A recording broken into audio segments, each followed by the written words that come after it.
Telangana special பகாரா rice எப்படி பண்ணுறதுன்னு பார்க்கலாமா? ஜஸ்ட் 10 மினிட்ஸில் பண்ணி முடிச்சிடலாம். ரொம்ப டேஸ்ட்டாக இருக்கும். ஃபர்ஸ்ட் குக்கரில் கொஞ்சமாக எண்ணெய், கொஞ்சமாக நெய் எடுத்துக்கோங்க. நீல வாக்கில் கட் பண்ண வெங்காயம் ஒன்று. வெங்காயம் பாதி வதங்கிட்ட பிறகு நம்ம ஸ்பைசஸ் ஆட் பண்ணிக்கலாம்.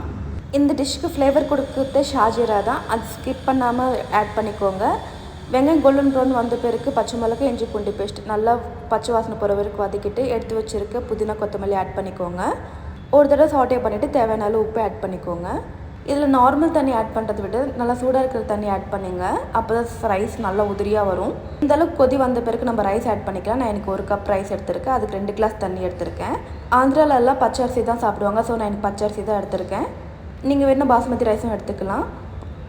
ரைஸ் பாதி வெந்துட்ட பிறகு கொஞ்சமாக கரம் மசாலா ஆட் பண்ணிக்கோங்க. லிட் க்ளோஸ் பண்ணிட்டு ஹை ஃப்ளேமில் 2 விசில் வச்சு எடுத்துக்கோங்க. அவ்வளோதான், நம்மளோட பகாரா ரைஸ் ரெடி ஆகிடுச்சு. பாருங்கள் சாதம் எவ்வளோ உதிரியாக இருக்குன்னு.